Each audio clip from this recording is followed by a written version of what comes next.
मी 7 रस्त्यामधून कल्पना टॉकीजपर्यंत टमटमनी जायचे, साडी नसायची सर, कारण तेव्हा वृत्तनिवेदन म्हणजे साडी हवी. मग गल्लीतल्या कुणी जरी नवीन साडी आणली की मी त्यांच्याकडे जायचं, मला बातम्या द्यायच्यात बरं का, तुमची साडी टीव्हीवरती दिसेल, म्हणून मी त्यांच्याकडनं मागून आणायचे.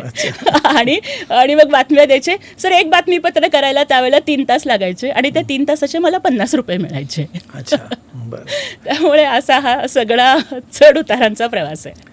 पण मग ह्याच्यातनं मग तुमचा पुढचा म्हणजे तुमच्या आधी घरच्याकडे परिचित होतो, वडील पॅन्थरच्या चळवळीत होते. हो. मग तिथले पॅन्थरच्या चळवळीतनं काय संस्कार? पॅन्थर चळवळ म्हणजे तेव्हा पॅन्थरचा कार्यकर्ता म्हणजे असा एकदम जहालवादी कार्यकर्ता आणि एकदम बाबासाहेबांची विचारसरणी एकदम आक्रमक पद्धतीने मांडणारा पॅन्थरचा कार्यकर्ता. सर अजून सुद्धा ते तसेच आहेत. अजून सुद्धा त्यांचा आवाज तितकाच बुलंद आहे. हे जे आहे ना आक्रमकपणा, तो त्यांच्याकडनंच आलेला आहे. त्यांना भाषणाची शैली त्यांच्याकडनंच आलेली आहे. ते पेपर वाचायचे आणि एखादा असं तेव्हा कात्रण यायचं ना सर, मंथन म्हणून तरुण भारतमध्ये एक सदर होतो, काही सुविचार यायचे, संधानांमध्ये काही शायरी यायच्या, ते सगळे कट करून द्यायचे सर. आणि मला म्हणायचे हे पाठ कर, हे तुला लागणार आहे.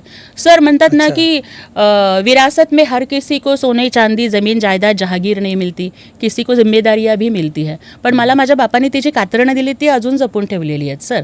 वो मुझे विरासत में मिली है. त्यामुळे त्या विचारधनांनी हे सगळं होत राहिलं.